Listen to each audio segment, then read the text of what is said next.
माझ्या आई वडिलांचं जुनं इथे घर होतं म्हणून मला बांधणं शक्य झालं.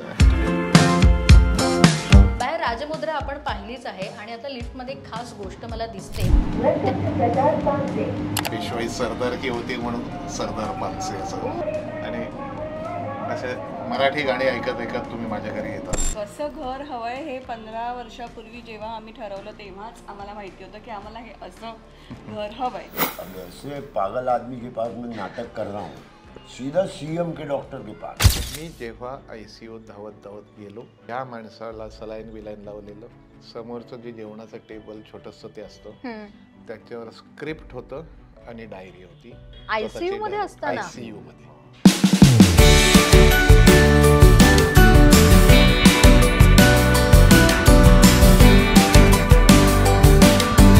नमस्कार, मी दीपाली म्हात्रे. लोकमत फिल्मीमध्ये तुम्हा सगळ्यांचं मनापासून स्वागत आहे. घर सुट्टी आणि बरंच काही माझ्या आजच्या शोचं शूट करण्यासाठी मी आली आहे ठाण्यातल्या या भागात. आणि माझ्या मागे बघतच असाल पानसे, 36, सोनोरी, चरई, ठाणे असं इथे मी आलेली आहे. आणि हा ॲड्रेस बघून आत्ता आपल्याला लक्षात येईल की ठाण्यातल्या चरई या भागात आत्ता आपण आहोत. आणि दिग्दर्शक अभिजित पानसे यांचं हे घर आहे. मला असं कळलं आहे की फार पूर्वी इथे त्यांचे आईवडील राहायचे आणि फार पूर्वीपासूनचं त्यांचं हे जुनं घर होतं. मात्र आत्ता तर रिनोव्हेट होऊन 7 मजली हे घर झालं आहे. बघूया हे नेमकं घर कसं होतं, त्यांच्या काय आठवणी होत्या आणि त्यांच्याकडेच खास गेस्टही आहेत. ते गेस्ट कोण आहेत? चला तर थेट त्यांच्यासोबत ब्रेकफास्टचं आमंत्रणही आपल्याला आहे. जाऊया अभिजित सरांच्या घरी आणि भेटूया खास त्यांच्या फॅमिलीला. चला.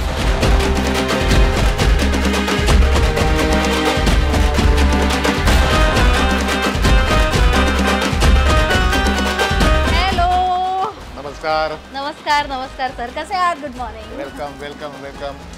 या या.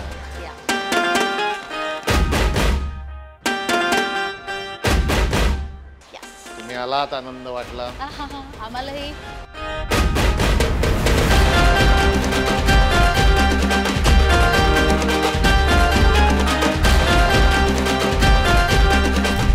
बाहेर तर आपण बघितलं राजमुद्रा आपल्याला दिसली आहे आणि सुरुवातच इतकी छान झाली की मला आणखीन खूप काही साऱ्या गोष्टी तुम्हाला सांगायच्या आहेत. जाता जाता आपल्याला कळतीलच. अभिजित सर, किती मजले घर आहे हे? हे खरं माझं पूर्वापार माझ्या आईवडिलांनी बांधलेलं घर होतं इथे. ओके. एक मजली घर होतं आणि मग ते डेव्हलप केलं. ओके. बरीच वर्ष लागली पण एक स्वप्न होतं की असं आपलं घर असावं. त्यामुळे खाली ऑफिस आणि माझे आई वडील राहतात दुसऱ्यावरती. माझा भाऊ एका अमेरिकेत असतो पण गेस्ट एक 3रा ठेवलाय, 4थ्यावर माझं आणि 5व्या 6व्या 7व्यावर मी राहतो. तसं सांगायला असं नाही, परमेश्वराची कृपा आहे. 7 मजली. बाहेर राजमुद्रा आपण पाहिलीच आहे आणि आता लिफ्टमध्ये एक खास गोष्ट मला दिसते. मला तुम्हाला ती आवर्जून दाखवायची आहे. सो आत्ता आपण लिफ्टमध्ये जाऊया आणि काही गोष्टी आहेत, मराठी बाणा जपलेला आहे तो आपण पाहूया. जाऊया सर. वेलकम. या.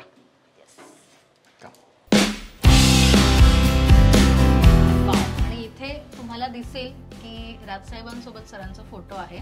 आणि माझ्या मते आपण आता फर्स्ट फ्लोअरवर जाऊया सर. नाही, आता आपण 5व्यावर. ओके. म्हणजे माझं घर मी जिथे राहतोय ते 5व्यापासून आहे. ओके. हे आता इथे ऑफिस आहे माझं. ओके.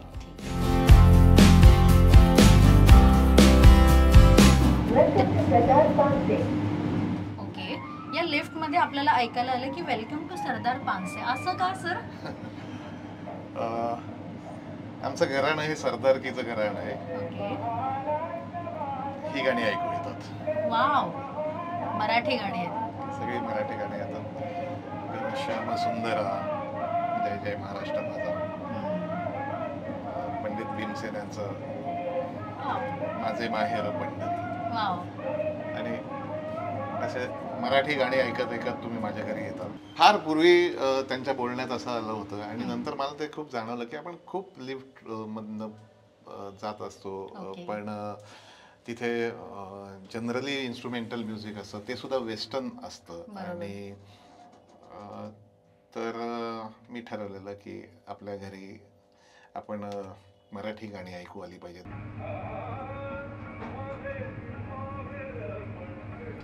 अशी एक 6-7 गाणी निवडली. ती 3-4 गाणी वाजत असतात आणि मग काळानं म्हणजे थोड्या दिवसांनी ती बदलत असतात. Wow. पण संपूर्ण म्हणजे तुम्ही आता तुम्हाला Yes. लगेच ऐकू जाईल इथे की हो. आणि हे वेलकम टू सरदार पानसे ऐकलं असतं आमची पेशवाई सरदार की होती म्हणून सरदार पानसे असं. सोनोरी हे माझं जे घराचं नाव आहे ते आमचं जेजुरीच्या अलीकडचं गाव आहे. अच्छा. तिथे आमचा शनिवार वाड्यासारखा वाडा आहे. वाव. किंवा मल्हारगड तू जर ऐकलं असशील येस. ते नंतर सांगतो परत. हो.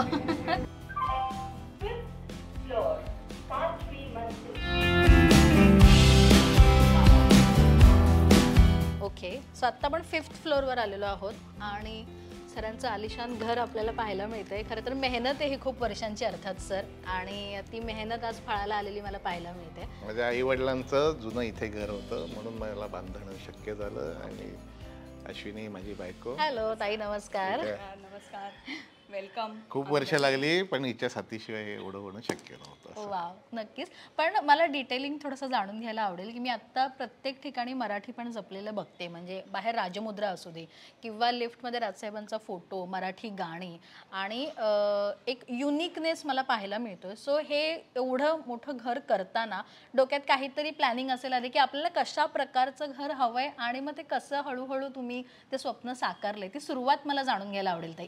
कसं घर हवंय हे 15 वर्षापूर्वी जेव्हा आम्ही ठरवलं तेव्हाच आम्हाला माहिती होतं की आम्हाला हे असं घर हवंय. ते हळूहळू हळूहळू साकारत गेलो. ते फायनली झालं. देवाची कृपा म्हणतो आम्ही, गॉड इज काइंड. त्याच्यामुळे आम्हाला हवं तसं, जसं हवं तसं आम्ही करू शकलो. बाकी युनिकनेस त्याच्यामध्ये ज्या ज्या गोष्टी दिसत आहेत, हाय सिलिंग म्हण किंवा हे सगळं, दिस इज नाही मला खूप मला असं ओपन आम्हाला हे वाटतं. इकडे जर कॅमेरा तुम्ही नेलात तर पॅन केला तर तुम्हाला कळेल की सगळं उंच आणि ही म्हणजे आधी असं ठरवलेलं की आपल्याला जरा जास्त हाय सेलिंग हवंय असं. ओके, सो आता आपण जरा किचन मध्ये बघूया की किचन करायचं, कारण महिलांचं एक स्वप्न असतंच की आता एवढ्या मोठ्या घरात किचन कसं असावं. तर ताई तेव्हाही असं काही फायनल केलेलं की रंगसंगती असू दे किंवा काही गोष्टी असू देत? एक गोष्ट आमची सगळ्यांची, म्हणजे माझी मोठी मुलगी अभिजित, मी जास्त करून मोठी मुलगी आणि अभिजित त्यांच्या एक ठरलेलं होतं की जेवढं सिम्पल ओके करायचं तेवढं आपण करायला पाहिजे. व्हिज्युअलाइज ते दोघं जास्त चांगलं करू शकतात. त्याच्यामुळे त्या दोघांनी मला आई नाही वाईट पाहिजे, आई असं पाहिजे, पण केल्यानंतर मला आता समजते की yes, their vision was right. So जेवढं सिम्पल करता येईल तेवढं. आणि दुसरं एक अभिजितने मला सांगितलेलं की एवढ्या वर्षांनी घर होतंय तर किचन तुला हवं तसं आणि तुला जे हवंय ते. सो ह्याच्यामध्ये ह्या सगळ्या गोष्टी मला हव्यात तशा आणि मला ज्या हव्यात त्या. आयलंड किचन हवं होतं तर ते केलं. ओके, हे सगळं म्हणजे बेसिकच असतं सगळं, पण ज्या प्रकारे मला ते हवं होतं तसं सगळं आम्ही करायचा प्रयत्न केला. पण जेवढं सिम्पल ठेवू तेवढं आम्ही ठेवलंय. आम्हाला खूप ओव्हर द टॉप डेकोर किंवा असं काही नको होतं. त्याच्यामुळे simplicity is the key line of our home. Okay, पण ओपन किचन ही कॉन्सेप्ट तुम्हाला हवी होती? मला हवी होती ओपन किचन ही कॉन्सेप्ट. थोडंसं हॉल नाहीतर छोटा वाटेल असंही आम्हाला वाटलेलं. तर त्या ह्यानी पण आम्ही ठरवलेलं की ओपन किचन ठेवलं तर एक ओपननेस, हाय सिलिंगमुळे, ओपन किचनमुळे जास्त हवेशीर आणि छान होईल. तर माझ्या घरामध्ये मला कुठेही दिवे लावायला लागत नाहीत. इतकी छान सगळीकडनं प्रकाश, छान हवा. आता आम्ही लावले दिवे ते शूटिंगसाठी, पण अदरवाईज गरज पडत नाही अजिबात. Okay, so simple eight elegant असं हवं होतं. तर आय थिंक होपफुली थोडं अचीव केलंय. पण सर ही रंगसंगती तुमच्या आवडीची आणि मुलीच्या आवडीची की व्हाईटच असलं पाहिजे किंवा असे कुठेतरी तो ब्ल्यूइश एक टोन असला पाहिजे, हे तुमच्या आवडीचं खास करून म्हणजे हे तुम्ही ठरवलं होतं? हा, म्हणजे एकतर माझं एक पुण्याचं एक घर आहे. ते जर बघितलंस तर तू एकदम कॉन्ट्रास्ट आहे, कारण ते हार्डकोर म्हणजे बेसिक कलर्सचं घर आहे. म्हणजे 7 रंगातलं घर आहे. भिंती पण प्रत्येक खोलीला एक वेगळा रंग आहे. अच्छा, red, blue, popping out colours. So ते आम्ही म्हणजे कलर मध्ये तुम्ही असं तो व्हाईटनर मिसळता असं नाही. Basic colour, basic blue, basic red, basic yellow असं नाही. आणि नाही, पण हे या वेळेला आम्ही असं या वेळेला म्हणजे अशी 10-12 घरं नाही येतात. हे घर बांधताना आम्हाला एक प्रकाश असावा, एक पॉझिटिव्हिटी, आणि मला भयंकर व्हाईट आणि ब्राऊन जे म्हणजे वुडन कलर असतो, हे कॉम्बिनेशन मला भयंकर आवडतं. म्हणजे माझं आधीचं ऑफिस पण जे आहे तिथे पण मी याच कॉम्बिनेशनमध्ये एक रॉयलनेस त्याच्यात वाटतो. आणि दिस क्रेडिट गोज टू खरं तर तनिष्का, माझी मोठी मुलगी. तर तिने तिचं ऍक्च्युली भयंकर तिचं विजन एवढं सेट होतं, म्हणजे तिने मला अजिबात म्हटलं अगं तनिष्का थोडेसे रंग वापर, तुम्ही आई तू मला यू बिलीव्ह मी हे असं कर. तर तिने तिचं खूप अँड वी आर ग्लॅड, म्हणजे तिची विजन एवढी ऑन पॉइंट होती की मला हे आता झाल्यावर फारच छान आवडते, खूप पॉझिटिव्ह वाटतं ऍक्च्युली. येस. ओके, सो आता किचनच्या गोष्टी झाल्यात सर, कुठे वळायचंय आता? नेक्स्ट पॉइंट आम्हाला काय दाखवणार आहात? काय नाही, इथे एक गेस्ट रूम आहे.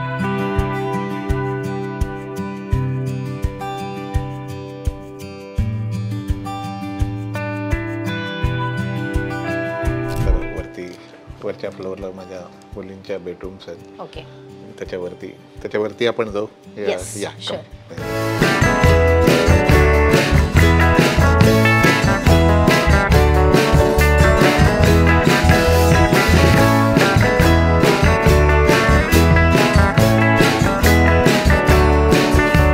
फोटो छान दिसतायत सर. हा तुमचा फार लग्नातलाच फोटो आहे. फार 2 मुली झाल्यानंतर, आणि ही माझी तारीख आहे लग्नाची. ओके, अच्छा, वा, नाईस.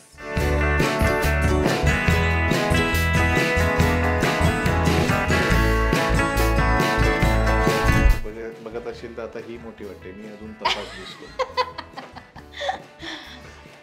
किती वर्ष झाली सर लग्नाला? 98. 22. हा, 22 काय 26 27 झाली. 150 वर्ष झाल्याचं फील आहे मला. हेही असं सर ओपन ठेवलंय. कारण इथून जर तुम्ही बघितलं तर येस, मला दाखवायला आवडेल की जे हाय सिलिंग सर म्हणत होते ते हे छान वाटतं इथे. म्हणजे गेस्ट आल्यावर पण हे तो जो एक फील येतो छान, की इथे छान गप्पा मारू शकतो, तो फील मला इथे छान वाटतोय, मस्त वाटतं. आणि हेही सर विंडो अशा ठेवायच्या, हेही असं अगदी ठरलेलं. मला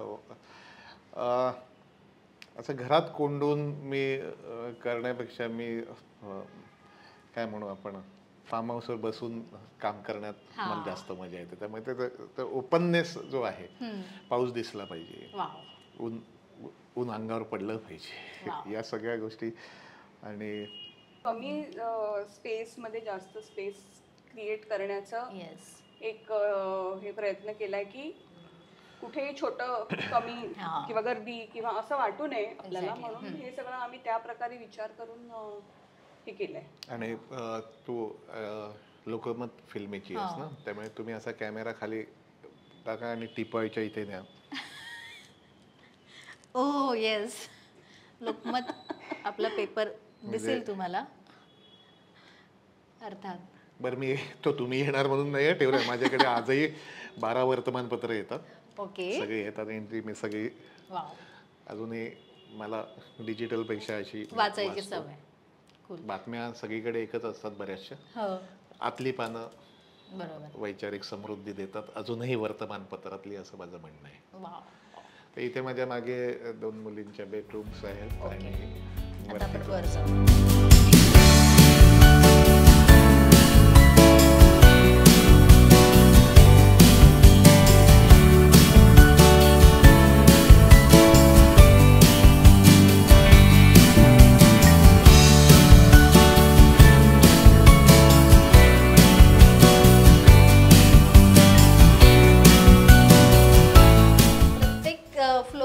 आणि त्याच्याशी निगडीत मला काहीतरी फ्रेम्स पाहायला मिळतात. आता ह्या फ्रेम्स ताई कोणाच्या आहेत? ही माझी मोठी मुलगी. ओके. आणि ही माझी धाकटी मुलगी, ही कोयरी आणि ही तनिष्का. ओके. आणि हे माझ्या मुलीनी एकदा अॅनिव्हर्सरीला डिजिटल पेंटिंग हल्ली काय ते आम्हाला गिफ्ट केलं होतं. हे आम्ही चौघं. वाव. हा स्पेशल फोटो आहे तिचा, म्हणजे त्या लुक मध्ये काढलेला. शाळेतून काय नर्सरीतून फर्स्ट मध्ये जाताना ग्रॅज्युएशन ला ते ग्रॅज्युएशन फोटो असं ते. ओके. वाव.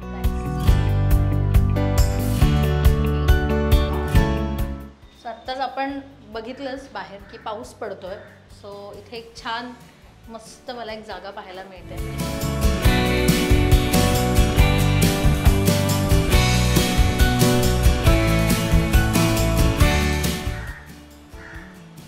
पण सर हे फक्त माझ्या मते फॅमिलीसाठी असणार की अदरवाईजही आपण कधी आलो किंवा मीटिंगसाठी तर माझ्या मते खाली तुमचं स्वतःचं ऑफिस आहेच, त्याच्यामुळे मीटिंग्स तर तिथेच होत असतील.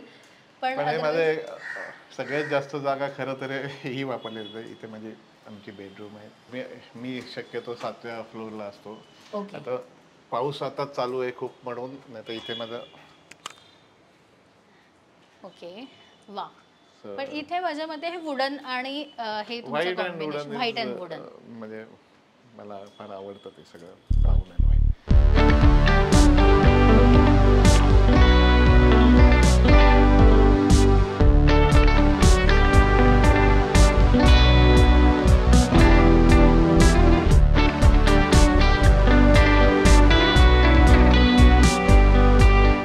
ही रूम आहे आणि या रूमला लागून जे आपल्याला बघायचंय ते तो वेगळा स्पेस तिथे आहे आणि ते कुठेतरी माझ्या मते ना डिरेक्टर असा असल्यामुळे ते एक आपल्याला एक कम्फर्ट झोन लागतो किंवा आपला स्वतःचा एक झोन लागतो, त्या झोनमध्ये आपण असतो. सो ती ह्या रूमला लागून हे खास रूफटॉप आपल्याला म्हणता येईल.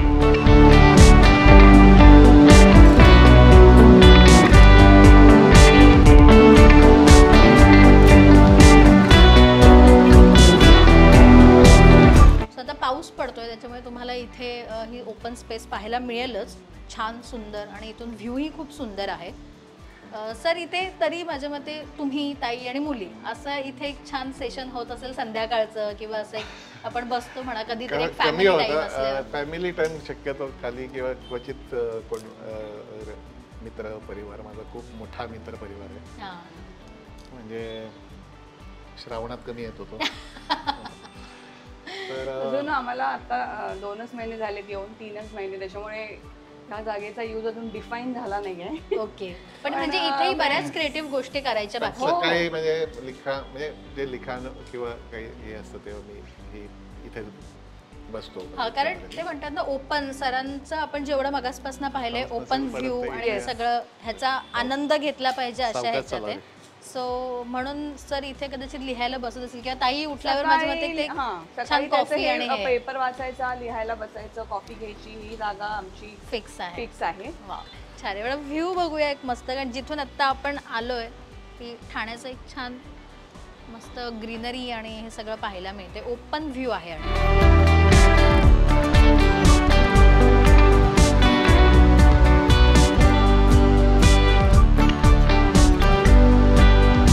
मित्र-मैत्रिणी आल्यावर खास आपली एक जी काही मस्त बैठक असते किंवा पार्टी म्हणूया किंवा तर आपण तसं इथे करू शकतो. तुमच्या मैत्रिणी असतील, ताई सरांचे मित्र असतील, नक्कीच. सो इथे ते होऊ शकते. पण इथे आता काय क्रिएटिव्ह गोष्टी करायच्या बाकी आहेत दोघांच्या? म्हणजे आता तुम्ही म्हणालात की 2च महिने झालेत, पण इथे आणखीन काय करायचं डोक्यात आहे? बऱ्याच गोष्टी करायच्या राहिल्यात. कारण एकतर हे सगळं असं तुम्ही बघा ग्लास वरती आपण रूफ लावलंय ते छत जे आहे ते, कारण त्याच्यानं लाईट भरपूर यावा, तिथून लाईट यावा म्हणून ते केलंय इथे. म्हणजे माझ्याकडे वैयक्तिक स्वतः 2,500 ते 3,000 पुस्तकं आहेत. ओ वाव. तर ती आता आम्ही खालच्या मजल्यावर केले. तर ते बुक शेल्फ म्हणजे खाली पण एक आहे, पण जे वाचनात अजूनही सुदैवाने मला सवय आहे की मला एक पुस्तक झोपताना मी वाचतो.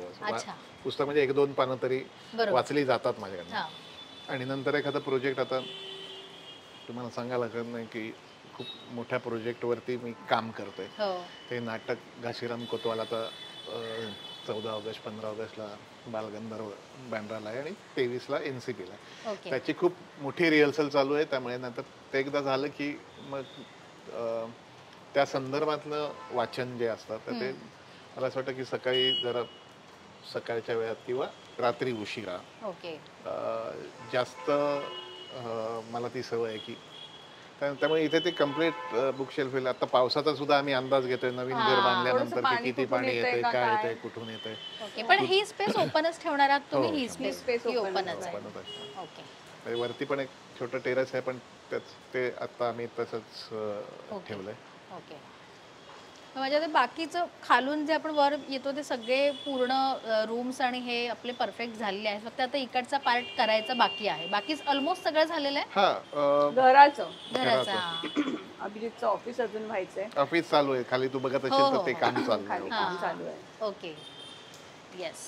सो आत्ता आपण सरांनी आता उल्लेख केलास की खूप मोठा प्रोजेक्ट आहे घाशीराम कोतवाल आणि हे हिंदी नाटक येतं आहे आपल्या सगळ्यांच्या भेटीला लवकरच. पण एक खास गेस्ट आहेत ते या घरात आज आपल्याकडे सोबत आहेत आणि छान एक ब्रेकफास्ट आपण करायचं म्हणजे सरांनीच हे ठरवलं आहे की एक छान ब्रेकफास्ट आपण सगळ्यांनी करूया त्यांच्यासोबतच. सो त्यांच्यासोबत आपल्याला गप्पा मारता येतील आणि ते गेस्ट म्हणजे अभिनेते संजय मिश्रा सर आणि ते आत्ता आपल्यासोबत सर खाली आहेत. किती दिवस झालेत किंवा ते आत्ता किती दिवस इकडे राहणार आहेत असं काही काही माणसं आपल्याला अशी भेटतात की जे आपल्याला शिस्त लावतात. त्यापैकी संजय मिश्रा जी आहेत ते अंधेरीला असतात, राहतात, स्वतः त्यांचं कार्यालय अंधेरीत आहे आणि ते करता करता मी म्हणलं की मैं अंधेरी आ जाऊंगा, ठाणे में रिहर्सल है. एक दिवस मला म्हणलं यार अभिजीत मैं ना आने जाने में बहुत टाइम जाता है तो मैं एक काम करता है मुझे थाने में एक ऐसा ना एक रूम देखना अच्छा और एक गैस देखना. मैं मेरे साथ एक लड़का रहता है, मैं ही खुद पका लूंगा, खुद खा लूंगा, लेकिन मुझे ये नाटक करना ही है. ओके अर्थात आपलं घर होतंच. मी म्हटलं तर मेरे घर पे आ जाओ फिर. ओके त्याच्यानंतर त्यांनी बोऱ्या बिस्तरा उचलून इथे राहायला सुरुवात केली. वा आणि नुसतं राहणं नाही म्हणजे मी आता तुमच्या माध्यमातून ज्यांना याच्यात करिअर करायचं आहे किंवा खूप मोठं व्हायची इच्छा असते की मी नेहमी म्हणतो की कन्व्हिक्शन किंवा डेडिकेशन जे आहे की आम्ही गप्पा मारताना म्हणजे चहा प्यायला आलं तरी त्याच्या हातात स्क्रिप्ट असतं. मला मध्यंतरी आता हे तुमच्या तो इतका रोलमध्ये घुसून त्या ॲक्टिंगमध्ये त्यांचं म्हणजे ही बातमी पहिले द्यावी का ना द्यावी असं आहे, पण त्यांचं ब्लड प्रेशर हाय झालं. ते 2 दिवस ॲडमिट केलं मी त्यांना. त्या ICU मध्ये पण 1 दिवस ते होते तेव्हा टेबलावरती स्क्रिप्ट होतं. बापरे म्हणजे मी ते डॉक्टरांचं ऐकायला तयार नाही. मग मी जाऊन सांगितलं, म्हणलं आराम करो, घासीराम होते रहेगा. पण ते पुन्हा हे 3 दिवसापूर्वीची गोष्ट सांगतोय मी तुम्हाला. भयंकर dedication. आणि आज ते परत खाली आता आलेत. आजपासून ठाण्यात राहणार आहेत आणि रिहर्सल जी आमची अंतिम टप्प्यातली रिहर्सल चालू आहे ती सुरू आहे. ओके. सो आता आपण खाली जाऊया, सरांशी गप्पा मारायच्या आहेत त्याही आपण कंटिन्यू करू.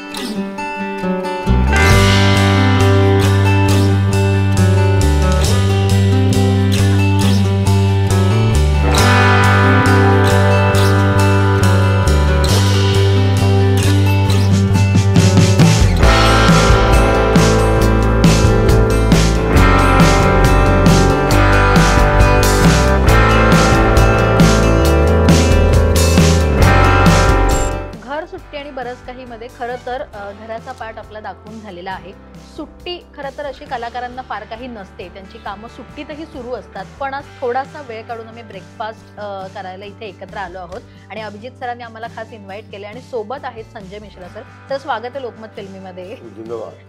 संजय सर, मुझे ऐसा पता चला है कि आप पूरा आपका बोरिया बिस्तर लेके अभिजीत सर के घर में. मैं बोरिया बिस्तर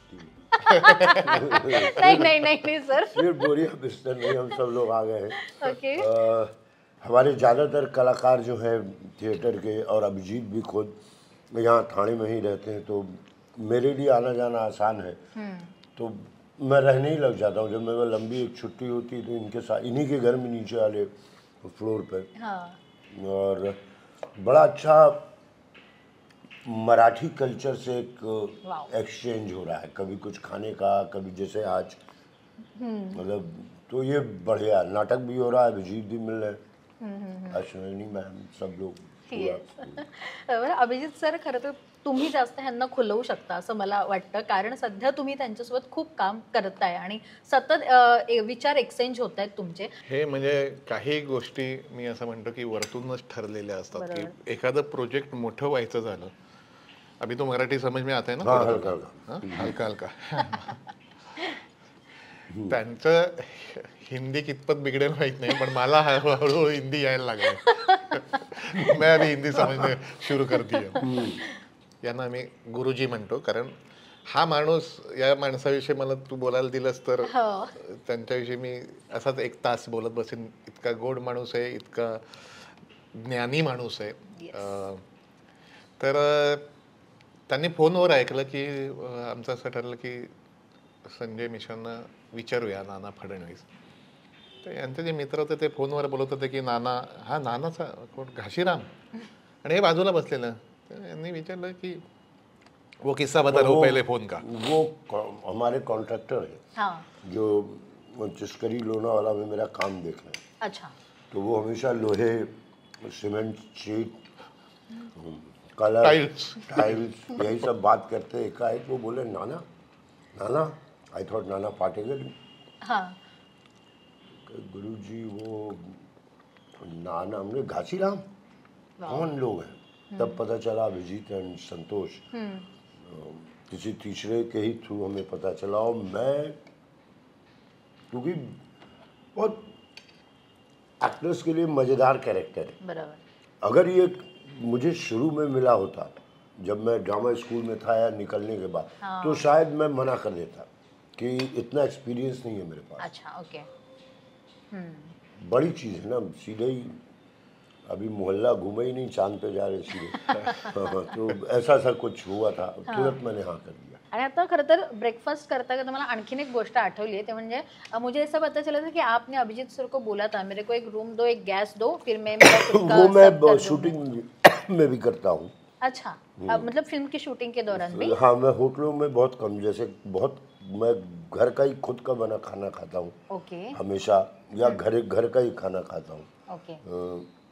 और अच्छा है ना कि आप अपने डायरेक्टर के नीचे हैं अपने. ये तो आपको गुरुजी बोलते हैं सर जी. वो उन्हें तो, लेकिन है तो वो उल्टा है कि गुरुजी की वजह से मेरा अभी नाटक का बेस पक्का है. ऊपर में कुछ भी बांध सकते हैं. हाँ, कुछ भी बना सकते हैं. और पता नहीं क्यों गुरुजी नाम डाल दिया यार. आपको अच्छा लग रहा है ना. मतलब रिस्पेक्ट तो है ही है, तो अच्छा लगेगा ही. डर है कि मेरे बच्चे ने गुरुजी बोलना शुरू कर दिया. पापा की जगह गुरुजी. इन लोगों ने, सबने, मुझसे कई लोगों ने कहा एक नाटक करो यार, एक नाटक करो यार, तुम्हारी ऑडियंस है. लेकिन कुछ भी मत करो. जब नाटक करो तो वो ईमानदारी से, नाटक ईमानदारी चीज़ होती है. बहुत ईमानदारी होती है. और आप तो एनएसडी से है सर जी, तो इसका मतलब ये नहीं कि मैं ईमानदार हूं. वाह वाह. सरांचं टायमिंग आपल्याला इथूनच कळतंय खरं तर. टायमिंगचे एकदम खूप ते पक्के आहेत. पण ते म्हणतात ना की सरांना जेव्हा हा रोल सांगितला तेव्हा एक बॅक ऑफ द माइंड असते की एक तर एनएसडीचे कलाकार आहेत, त्याच्यामुळे त्यांची शिस्त असणार, त्यांचे काही एक फॉलोईंग असणार की हे हे हे ते गोष्टी फॉलो करतात. अशा कुठल्या गोष्टी सर डेस्परेटली फॉलो करतातच एनएसडीचे कलाकार असल्यामुळे किंवा ती बॅकग्राऊंड असल्यामुळे. मला हा एक किस्सा अगदी सांगायचा आहे. म्हणजे गुरुजी माफ करना, लेकिन मुझे बोलना जरूरी है. बोलो ना, मैं समझ रहा हूँ. नए लड़कों के लिए तो बात बोलना करना है. बिल्कुल. कि आई थिंक ये फर्स्ट टाइम किसी चॅनल के सामने मैं बोल रहा हूँ. कल भी बोलूंगा. मला हा माणूस भेटला, याला गुरुजी म्हणतो उगाचच नाही, की यांना ती भाषा, तिथली भाषा माहिती आहे, तिथला तो फ्लेवर माहिती आहे, तिथलं मूळ माहिती आहे. त्यामुळे त्या भाषेतनं पहिले काय निघतंय, काय अर्थ निघतोय, तर त्याची मगाशी ते म्हणल्याप्रमाणे आम्ही थोडं हिंदीमध्ये ते त्याचं थोडंसं रूपांतर करत आलो. आणि हे सगळे जे टप्पे आपण करत आलो त्यावेळेला की असा एक दादा माणूस जो असतो की ज्याला एक बॅकग्राऊंड आहे NHDचं, की NHD हे ठीक आहे, म्हणजे NHD हे एक त्यांचं एक म्हणजे नॅशनल स्कूल ऑफ ड्रामामधनं आलेले 4-4 वर्ष त्या ॲक्टिंगमध्ये, 4-4 वर्ष त्याचा अभ्यास, तो अभ्यास तिथे संपत नाही. NHDची डिग्री मिळाली की तो ॲक्टर झाला असं होत नाही. जसं मला संजयजीने सांगितलं की अभी तक मेरी पढ़ाई शुरू है. ओके. जो एक्टर की पढ़ाई है वो अभी तक मेरी शुरू है. तर या ज्या गोष्टी जेव्हा एखादा माणूस समोर असतो, म्हणजे मी अगदी म्हणतो की तो माणूस म्हणतो की नाही हम लोग करेंगे, आणि हे करता करता एवढा तो कॅरेक्टरमध्ये घुसला की त्या दिवशी रिहर्सलमध्ये त्यांचा बीपी हाय झालं. बीपी हाय झाला आणि नेमका तो एकच दिवस मी पुण्यात गेलेलं, मी सगळं फोनवर मी ते करत करत करत करत करत त्यांचं थोडंसं काही फ्लक्च्युएशन्स आली आणि बरं हा माणूस ऍडमिट व्हायला तयार नसतो. बापरे. मग तिथे मी ऍडमिट एक दिन आईसीयू सीधा. हाँ मतलब एक दिन भी एडमिट होने के लिए तैयार नहीं होते. भाभी जी का भी आपका बहुत स्टोरी सुना है. तो उसके बाद में तो हम लोग ने तय कर दिया अभी इसको ठीक ठाक करके बाहेर निकालणे. ओके. तर आम्ही ॲडमिट केलं ICU मध्ये. मी पुण्यावरून निघालो, मी ICU तिकडे पोचलो. देवाच्या कृपेने काही सिरियस नव्हतं. थोडंसं ब्लड प्रेशर हाई होतं आणि एक्चुअली सीरियस था उसमें, लेकिन अभी मैं बोलता नहीं, अभी ठीक है, अभी ठीक ठाक है. तो हम लोग को बहुत टेंशन आ गया था कि एकदम रिहर्सलच्या ह्याच्यात आणि कन्व्हिक्शन, डेडिकेशन हे काय असतं. मी जेव्हा ICU धावत गेलो तेव्हा या माणसाला सलाईन बिलाईन लावलेलं, समोरचं जे जेवणाचं टेबल छोटंसं ते असतं त्याच्यावर स्क्रिप्ट होतं आणि डायरी होती, जे ते त्याचा बघून ते काय ICU मध्ये असताना? ICU मध्ये. आणि मला काटा आला अंगावर. हे काय आता मी येणार होतो तिथे, नंतर इंटरव्ह्यू होणार होता. त्या माणसाला असं काय त्याच्याकडे पब्लिसिटीसाठी संजय मिश्रांनी काहीतरी करावं असं अजिबात नाही. बरोबर. आणि मला एकदम गहिवरून गेलो मी की हे जे कन्व्हिक्शन, हे जे प्रेम आहे आपण करत असलेल्या कामावर, म्हणून एवढी मोठी माणसं बनतात. एक्झॅक्टली. आणि त्याच्यामुळे मी गुरुजी आपको कहते, सब लोग कहते, हम भी गुरुजी कहते, इसका बहुत तहे दिल से मैं आपको कहता हूँ कि ये कुछ चीज़ें मैं आपसे जो सीख रहा हूँ उसके लिए हमेशा आप मेरे गुरुजी रहेंगे. बट आप इतना कैरेक्टर में घुस गए थे कि आपका बीपी बढ़े, मतलब क्या एग्जैक्टली रिहर्सल के दौरान क्या कुछ चलता है, कैसे रिहर्सल होती है? खराब हो गई थी और अरे सच्ची। बहुत गर्मी था वहाँ. हाँ 50 लोगों का प्ले है ये. हाँ। छोटा मोटा प्ले है नहीं कि 2 लोग बैठे और कर लिए. फिर आप उसमें रोल में जब आप जाते हैं, आंखों देखी मेरी एक फिल्म थी, 1 महीने मैं उस कैरेक्टर में रहा. शुगर बढ़ गया. आप जिस तरह से सोचते हैं, जिस तरह की चीज़ें होती हैं, तो वो थोड़ा सा बीपी हाई हुआ था. मतलब इतना तो मेरे भाई का हमेशा रहता था, 160 90. ओह अच्छा. अब ऐसे पागल आदमी के पास मैं नाटक कर रहा हूँ, सीधा ही कौन CM के डॉक्टर है, इनसे तो सीधा CM के डॉक्टर के पास. उन्होंने कहा एडमिट, सीधा ही आज कोई छोटा मोटा हुआ ही नहीं कि डॉक्टर से हाथ देखा, कुछ किया, दवाई का ये सोचे, सीधे ICU. भाई वहाँ पे भी आप स्क्रिप्ट डायरी लेके? मैं तो डॉक्टर से कहा चलो कहीं बढ़िया कुछ खा के आते फिर एडमिट कर लेना मुझे, क्यों थोड़ा ब्लड प्रेशर था. लेकिन ये मेरे लिए भी अजीब है क्योंकि वहाँ मुझे हमेशा डायलॉग ही कि वहम होगा क्या और लिखते हैं. और दूसरे बेचारे ICU वाले पेशेंट मुझे ऐसे देख रहे हैं, इसको क्या मतलब ICU में इधर कुछ लगाया हुआ था, इधर वो लगा हुआ है, और आप जो है डायलॉग. उनको भी बड़ी हिम्मत आई, वो भी बैठ गए उठ के. अखबार तो कम से कम पढ़ा उन्होंने. 2-3 लोगों ने, पेशेंट ने, ICU वालों ने अखबार पढ़ा. और 2 दिन रहते थे उधर, रिहर्सल लेते थे. पूरा और हो जाना था. तो ये डेडिकेशन फोटो है. भेजूंगा मैं, इसने शायद वो लिया भी. हाँ मैंने लिया. अभी फिलहाल आप क्या रूटीन फॉलो कर रहे हैं? मतलब आप अभिजीत सर से मैं सुन रही हूँ कि आप पूरा वो कैरेक्टर में घुस जाते हैं, तो आपका अभी फिलहाल तो ये कैरेक्टर के लिए क्या रूटीन फॉलो कर रहे हैं आप, और कैसे रिहर्सल के दौरान आप कुछ फॉलो करते हैं? मतलब खाने का कुछ रहने दो या फिर रहने को तो आप यहीं ये पे घर ही है तो खाने का उतना टेंशन नहीं होता. हाँ. लेकिन मैं बहुत हल्का कुछ खाता हूँ. हाँ. तो वो मेरे साथ एक होता है जो बना देता है शाम में. अच्छा. बाकी मैं जो रिहर्सल में जैसे सब लोग खाते हैं, जो खाते हैं अच्छे, थाने में मैंने देखा बम्बई से अच्छी जगह है अच्छा. खाने की. ओके. तो वो चल रहा है. कोई इंस्टीट्यूट क्या होता है, आप जैसे ड्रामा स्कूल में होते हैं तो आप 24 आवर 3 साल तक सिर्फ यही बातें होती हैं, यही बातें होती. आपके ऑफिस में कोई ऑटोमोबाइल की बात तो होगी नहीं. ये कहाँ क्या ये जो प्रोसेस है, बहुत थैंक यू है इनके लिए, इन्होंने मेरे बारे में सोचा और मैं इन्वॉल्व हुआ इससे. बट इस दौरान आप बहुत अच्छी तरह से सुन रहे हैं, ये जो भी मराठी बोल रहे हैं, मैंने अभी भी ऑब्जर्व किया, आप बहुत अच्छी तरह से सुन रहे हैं, समझ रहे हैं वो मराठी भी। तो इनका मराठी का प्यार आपको पता ही होगा पहले से। हाँ, तो अच्छी बात। हाँ, तो वो क्या क्या शब्द आपने सीखे हैं या फिर क्या क्या कुछ हम नया सीख रहे हैं, मराठी का कल्चर कुछ फॉलो कर रहे हैं? मैं एक ऐसा स्टूडेंट हूँ, मैं सीखने में बिलीव नहीं करता। ओके। आपकी बॉडी है, जो चीज़ आपको सीखना आप सीख लो। जो चीज़ इंग्लिश नहीं सीख पाया, मराठी तो यहाँ की लैंग्वेज है, इंग्लिश तो अब पूरे वर्ल्ड की लैंग्वेज है कि कोई मुझे इंग्लिश नहीं सिखा पाया। अच्छा। मेरी बच्ची थी, वो स्कूल जाती थी, हाँ।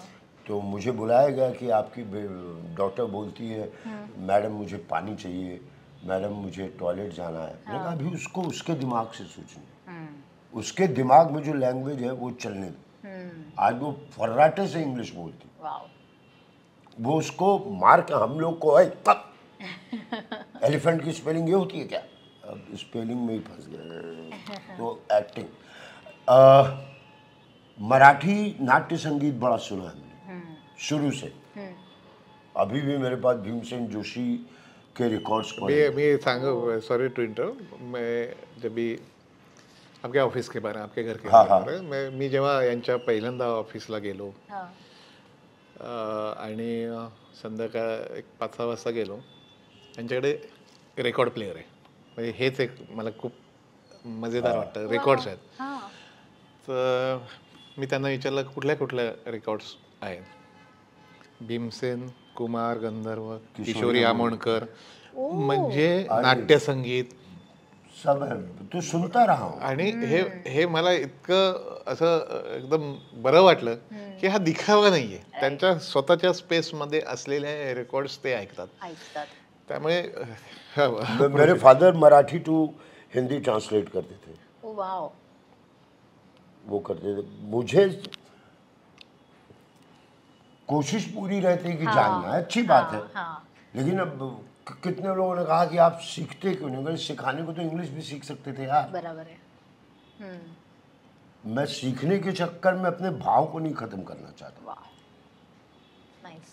अगर मेरा भाव सिर्फ सीखने में, कुछ एक्टर्स दिखते हैं कि तो सीख के कर रहा है, लेकिन मुझे बड़ा मजा आता है. मैं मतलब मुझे बंगाली, मैं 2 बंगाली फिल्में कर रहा हूँ, कभी बोलता नहीं बंगाली, बट मैं अभी आते हुए जलसा घर के एक फिल्म है, सत्यजीत रे की जलसा घर, उसका म्यूजिक विलायत खान ने किया है. तो वही सुनता हुआ रहा था कि कैमन अच्छे, आप धीरे से कुछ समझा कुछ नहीं समझा, उसके भाव को समझा तो काफी कुछ मजा आता है सुनने में. जहाँ प्रॉब्लम होती पूछ भी लेते बॉस ये क्या बताया. अभी मैं जैसे अभी हम लोगों के पोस्टर लॉन्च में मकरंद आए थे, उन्होंने बताया इस घासीराम कोतवाल में इतने अच्छे अच्छे मराठी के शब्द हैं. मैंने कहा अरे वो तो मैं उठाऊंगा ही उठाऊंगा. अभी भी मैं अपने एक्टर से वो पाँव का क्या बोलता है, मुरगड़ला, जैसे भी होगा तो वो मैं डालूंगा ही डालूंगा. जिस दिन ये नॉर्थ इंडिया में, हिंदी बेल्ट में या पंजाबी बेल्ट में या बंगाली बेल्ट में, किसी भी बेल्ट में ये नाटक होगा, हम कितना बढ़िया मराठी का कल्चर हम वहाँ तक पहुँचा रहे हैं. मुझे बड़ा गर्व है कि यहाँ वो कल्चर बचा हुआ है. आप उत्तराखंड में जाएंगे, ज़्यादातर ड्राइवर पंजाबी गाने सुनते हैं. वो तो मैं नहीं वहाँ, अरे तुम उत्तराखंड और थे सारे टैक्सी वाले बराबर है. समझ रहे कि नहीं. भाव ज़्यादा इम्पोर्टेंट. भाव. जाता जाता संजय सर, आपको पूछना चाहती हूँ कि मेरा छुट्टी का जो ये सेगमेंट है, मैंने आज सोचा कि अभिजीत सर को छुट्टी है तो चलो आज ब्रेकफास्ट करते हैं, थोड़ा सा होम टूर करते हैं. आप छुट्टी लेते हो तो घर पे आपका क्या सिनारियो रहता है कि छुट्टी मतलब क्या है आपके हिसाब से? चीज़ों को साफ करो, प्लांट्स में पानी दो. वाओ. बच्चे बड़े उस टाइप के मैगी और पास्ता वाले तो उनको छोड़ दो. पत्नी के लिए खाना बनाओ, खुद भी खाओ, और म्यूज़िक सुनते रहो हर तरह का.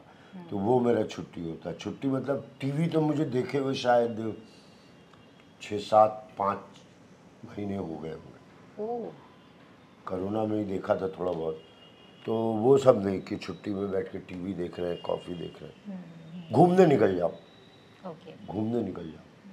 मुझे तो ये भी पता चला कि आप बाजार हाट भी करते हैं, हाँ, थोड़ा हाँ, सब्जी हाँ, लाओ, ये लाओ, आप खुद के लिए, वो भी आपका रहता है। बिल्कुल, मैं अब ठाणे में रहने लग गया हूँ, कुछ दिन के लिए भाभी के लिए मैं ही ले आऊँगा सब कुछ, मुझे सब मालूम है कहाँ क्या है। वाह, तो वो रहना, जिंदा रहना चाहिए यार। Exactly. हमारे चाचा, मामा, दादा, नाना, जितने लोगों को मैंने देखा शाम में ऑफिस से आते थे तो सब्जी ला के रख देते थे। ये आप वो अलग मत हो जाइए कि सब्जी का भाव, जब मुझे पता चला था, जब हम लोग लेते थे तो 4.5 रुपए दर्जन अंडा था। ओके। एकाएक आपने लेना छोड़ दिया, एकाएक पता अच्छा इतना हो गया, कब से क्यों? तो वो जिंदगी मत जियो। क्या है मार्केट में जानना बहुत जरूरी है। आणि ठाण्यामध्ये मध्येच ते रिक्षा घेऊन जातात फिरायला। बापरे, हो, रिक्षा। हाँ, आप अकेले ही घूमने जाते हो कुछ? निकल जाता हूँ, यहाँ एक दर्जी ढूंढ लिया, उससे पैंट सिलवा लेता हूँ। कुछ भी जिंदा रहना है ना। नॉर्मल लोग कैसे होते हैं भाई, ठाणे में है तो कौन यहाँ दर्जी है, कहाँ अच्छी चाय मिलती है, पर कहाँ किसी ने अगर पहचान लिया तो तुम क्या, पहचान लो तो ना। क्या? थोड़ा मास्क में रहता हूँ, अच्छा। पहचान लो, तंग नहीं करते मुझे। तंग मुझे नहीं एक चीज, जब मैं नया नया था तो जॉनी लीवर के साथ काम कर रहा था, तो जॉनी लीवर ने कहा यार ये फैन जो है ना बहुत, एक कादर खान इधर आ। उनको लगता है कि वही कैरेक्टर है, एक कादर खान इधर आ। और कादर खान फिल्म पढ़ने पर वैसे, लेकिन बड़े सीरियस इंसान, पढ़े लिखे इंसान, अच्छी फिल्में लिखी, उनको कोई ऐसे एक कादर खान एयरपोर्ट पे बोल रहा, वो बहुत डिस्टर्ब हो गई। ऐसा मुझे नहीं मिला। मुझे बड़े रिस्पेक्टेड, मतलब अच्छे फैन फॉलोइंग है मेरी, मैं बहुत दिल से कहता हूँ, बहुत रिस्पेक्ट देते हैं वो। और ये चाचा तो है हमारे साथ, गुरुजी बना के घुमाए जा रहे हैं हमें। वा, आता छान आहे। आणि हेच असतं, प्रत्येक गोष्ट तुम्ही कितीही तुमच्या वयाच्या एका टप्प्यात पोहोचा, शिकणं गरजेचं असतं, समजणं गरजेचं असतं, आणि तेच या मोठ्या दिग्गजांकडनं आज आपल्याला समजतंय, आणि म्हणूनच आज ते इतके डाऊन टू अर्थ आपल्याला पाहायला मिळत आहेत। माझ्या खूप शुभेच्छा आहेत तुमच्या नाटकासाठी, बहुत बहुत शुभकामनाएं सर एक आपको। चीज कहना चाहता हूँ, नॉर्थ में सावन थोड़ा पहले शुरू होता है, थोड़ा पहले खत्म होता है। अब भाषा और का तो नहीं, लेकिन यहाँ का सावन महाराष्ट्र का थोड़ा लेट शुरू होता है, लेट खत्म होता है। आई थिंक गणपति सावन में ही आ जाता है, श्रावण के श्रावण- जस्ट बाद आता। जस्ट बाद आता है। साबुदाने की खिचड़ी, कोथिंबीर वडी। कोथंबी बड़ी, बाय गॉड बहुत बढ़िया। तो ये हमारा 2 महीने का सावन हो जाता है, क्योंकि सामने वाला सावन रखा है हाँ, और आप नहीं नहीं, भादों में चले गए। नो, आपको मिलेगा, मिलेगा ना। आपको कल मिलेगा। हाँ, आज भी। ओके। ये मेरे लिए नहीं था, मेरे पत्नी के लिए मैं था। उधर देख के ही बोल रहा हूँ। ताई आहेत तिथे बसलेल्या, आणि खरं तर छान वाटलं गप्पा मारून, आणि मी म्हटलं तसं खूप काही काही शिकायला मिळतं। सो या दिग्गजांकडनं बरंच काही काही गोष्टी मलाही शिकायला मिळाल्यात। अर्थात हा इंटरव्ह्यू पाहिल्यावर तुम्हालाही शिकायला मिळतीलच। आत्तासाठी खूप खूप धन्यवाद, आणि धन्यवाद. थँक्यू सो मच, इतका वेळ आम्हाला दिलात त्यासाठी।